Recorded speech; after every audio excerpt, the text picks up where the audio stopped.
Hi everyone and welcome to Wednesday's Drama Hospital. I unexpectedly found like an hour between work, so let's get these out right now. Let's get right to it. So this is Wednesday's Drama Hospital. I think I just said that. I can't keep my mind straight. I have so many things going on.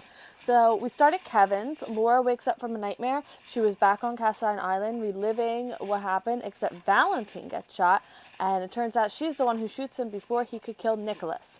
And Kevin asks her questions about the dream and, how these dreams make her feel. And she says what she said to Anna the other day. And she really meant it. She will take Valentine out. She is, yeah. At Crimson, Maxie shows Lulu Charlotte, and Lulu can't. She has to stay away from Charlotte, but Maxie thinks she should take this opportunity to be friends. She thinks Lulu should try to fix this, and, then Lulu decides, sure, I will. And I'm like, Lulu, you know better. Don't do this. But nobody listens to me. Because then there wouldn't be a show and everyone would just be happy. But, whatever. So Lulu talks to Charlotte and says she was visiting her friend Maxie and wanted to say hi. And maybe they can color together. And Charlotte is, really short with Lulu. And I know, okay, so let me just get to it. I promise there's no judgment on each side. I'm just explaining. So Lulu tells her how great her picture is, and, she picked it up to look at it, and then Charlotte's, super mean to her and starts yelling at her. It's like, why are you touching that? I didn't say you could touch that. And I'm like, girl, you need to take a second and calm down. That is not how you treat an adult. I mean, so then, she's yelling that she hates her, and the whole thing, I was just very, very put off because that's not respectful at all. And just, yeah. And Lulu's never done anything so egregious to her. So anyway, Nina comes in, lovely, and thanks, Maxie, we all needed this. And Charlotte yells at Lulu to shut up and make Lulu leave forever. And Nina even tells her not to talk to people like that because this is out of control. And Lulu does leave, and she's very upset, and Maxie apologizes to Lulu, and it's Maxie, Maxie's never seen them face to face, so I guess she doesn't realize what it's like, but Lulu really shouldn't have done that.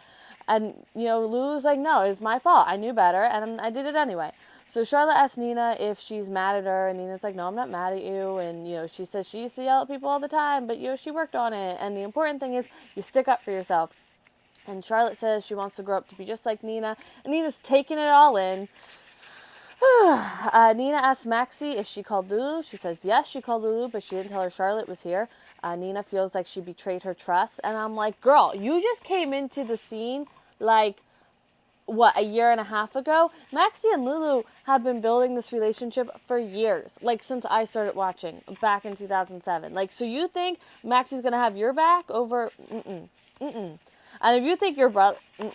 If she thinks her brother's going to take her side instead of Maxie's, she's in for a rude awakening. She's going to alienate everyone but Valentine.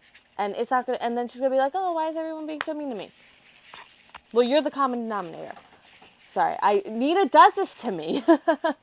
Nina starts a fight and gets really mad. And Maxie asks Nina not to tell Valentine what happened because she feels it was truly her fault and not Lulu's.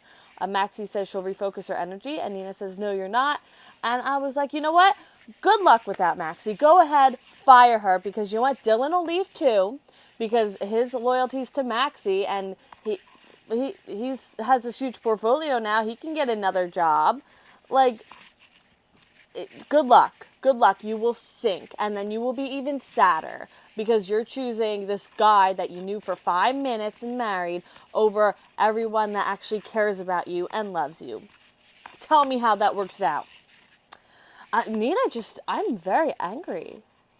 Okay, I'm better. Nina what did she do to me? I'm in my work clothes and I'm angry in my work clothes. I'm never angry in my work clothes. So at the Metro Court, Anna is calling Robert about the hack. She wants to know who stonewalled her. Griffin's there. I just love Griffin. He brings a smile to my face. And she tells him how her access was restricted and she'll figure it out. And she has this migraine coming. Griffin's concerned, he is a brain doctor.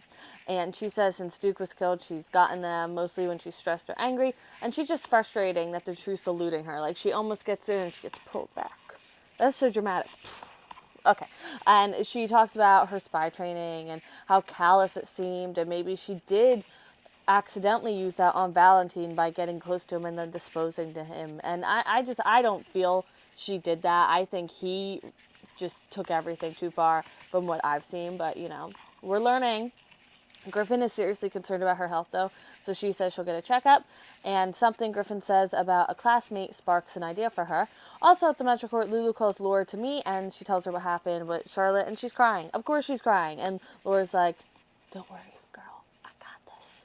At Jordan's office, Jordan asks Dante if he has any new information and evidence on Sonny or Morgan's death, and no more physical evidence. What they got is what they got, and it's not a lot. That kind of rhymed a little bit. And she says they found the person who planted the bomb. He thought it was a tracking device. He was helpful, but wouldn't come back to Port Charles, and he's vanished. And this DA wants Sonny so bad, she won't take other things into consideration. Jordan asks Dante if he would go to Baltimore to possibly track down Buzz, but wouldn't you know it, Buzz comes walking in. He's right there. And I was like, of course you are. Buzz found a letter waiting for him from Curtis, I'm presuming, and it said that Jordan will protect him and she's the best cop there is, and Dante processes him for protective custody and for his statement. He's not being arrested. Don't worry. At General Hospital, Sam got a checkup. Jason says they found something that doesn't add up.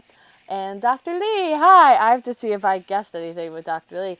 Sam's blood work looks normal. Most of the tests came back fine, but they want to run a non-stress test because the tests before haven't been uniform. And the baby could, basically, like, the heartbeat isn't getting stronger, but, like, the baby could have been sleeping, but it's routine, like, nothing to worry about. And Sam wants to know who was behind the bomb. She's asking that of Jason, not Dr. Lee, because that would just be weird. And Jason says, judging what Julian said, Ava, but it doesn't make sense. At the gallery, Ava is there, because it's her gallery, and Curtis comes walking in, and, he worked with Julian, that whole, like, background, and she doesn't want to wait her time wasted. What's this about? And she doesn't believe that he's actually an art appreciator. I know there's, like, a word for that, but it's been a long week, and I don't know what it is. But he does name the specific artist's name and, like, talks about his specific work and how this is a little too much, but I like his collages and this, that. And she apologizes for doubting him, and turns out she's been there all day. Her assistant and her have been setting up kaleidoscopes because, artistry. And there was a rush before he came in. She sold 2 paintings and the movers came. So he tries to get out of there, but she pulls him in because she has something by that specific artist. Wouldn't you just know it? So she shows him the painting, $22,000. And I'm like, I can't. I should say, before this, when he walked in and he said he, like, just came in to do a little bit of an inheritance, so he has money to spend on art that, like, he hasn't been able to spend before. So, all right, back to this. So she's going to charge his card, like, he can't get out of it. And I'm like, okay, what's his credit limit? Because even with an influx of inheritance, that's not going to change your credit limit. So Curtis doesn't think this makes sense. Ava, with the case, Ava comes in and says his card was declined. Can you imagine that? And maybe his bank declined it because, it's a weird purchase. And she says they can arrange for a bank transfer. And, like, Curtis, just say no. I've done this at the mall kiosk 1,000 times. Just say no. They can't force you to buy anything. Just say, I'm interested in this painting, but I'm not ready to commit to it yet. I'd like to see what else you have. Like, it's that easy. I'll tell you the story when I'm done with this, but I do want to tell you the story, so stay tuned. Mall kiosk. I have to put it in my head. All right, so Curtis texts Jason. It's not Ava. And he tells Ava he has to take a very important call, and Ava, like, sees through him. But you know what? You should have done that, like, 5 minutes ago. At Sonny's, Brick brings over the equipment and says, Jason always had your back before. And Sonny says, maybe he just has my back too much, I keep slapping my knee. I don't know if you can hear that. Sonny sees a blonde-haired woman walk in the frame, and he wants to listen to the audio, because whatever Jason's hiding is on the audio. And oh no, Sonny's at the part where the music stops, and he knows the sister connection now. Only good things can happen. And he's going to handle this himself, and says, Brick, I need a favor. And now end scene. So Nina fires Maxie, and I'm like, good bleeping luck. I am so into this right now, because I don't want to see Crimson crash and burn, but I want to see Nina crash and burn. So if it has to be symbiotic, then go ahead, because I'm in this to win this right now. Lulu's beating herself up, and Laura talks her off the ledge. Leave it to her. She'll take care of it. And I'm like, yes, mama. A Griffin gets paged. Anna calls Robert. She tells Robert about another analyst that was at the academy at the time, Carl Browning. So maybe he can have some insight into this whole thing. Jordan tells Curtis Buzz came back to Port Charles. Dante comes over to Sunny's place, and Sunny doesn't seem to be there. And the ankle monitor is off. What could go wrong? And Sunny's at Ava. Oh my goodness. Sunny's at Ava's gallery. This is really bad, guys. Like, really bad. So, real fast, official end of recap, but if you want to hear the mall kiosk story. So, it was when I went to the mall to get my iPad fixed, and, like, I had an hour while they were, like my waiting time for the Apple store, because, like, you go in, you, like, make an appointment, and then you, like, wait. So, I went into Bath and Body Works, and they were having, like, this 6 for $26 with, like, soaps, hand soaps, which I'm still using, and it's lasted over a year. So, like, good investment. But I was, like, racking myself, like, do I want to spend $26 on soaps? Like, blah, blah, blah. And I finally did. But, like, it was a huge thing that took me at least 20 minutes to decide if I wanted to do this. So then I go out, and I still have, like, I did the iPad, and I'm leaving, and this guy, I shouldn't have taken it, but it was like this diamond moisturizer thing, and they're handing it, and I'm like, whatever, and then he, like, pulls me in, and I'm like, I never do this, why did I do this? I was too happy, I was too inviting. So he's, like, showing me this moisturizer for your hand. I'm like, oh, yeah, that's really nice. But I told him right away, I'm like, I'm not buying anything. I'm like, I know it's your job to get me to buy something, but, like, I'm not buying anything. So you don't want to waste your time on me. But he's like, no, it's okay. There's no one else here. Okay, whatever. So he's like, show me the moisturizer. So I'm like, okay. I'm like, and he's like, no, let me show you this. And I'm thinking, like it was going towards 10 minutes. So I get my phone out, and I had been dropping hints along the way that I was waiting for an important phone call. And I get my phone out, and I texted my mom first, and she wasn't answering. So I texted Sarah Jane and Cassie. I'm like, call my phone, even if you can't talk, just call it. I need my phone to ring. So, like, 2 minutes later, my phone rings, and I go, this important call, I'm sorry, I have to take this, bye. And I get on my phone, and I just leave. And I could hear behind me him cursing or whatever. And I'm like, I didn't feel bad, because I told him right off the bat, I'm not buying anything. I just racked my brain to buy $26 worth of soap. It was like $130 hand moisturizer. Do I look like the kind of person who wears $130 hand moisturizer? Like, I just gave myself, oh God, like, yeah.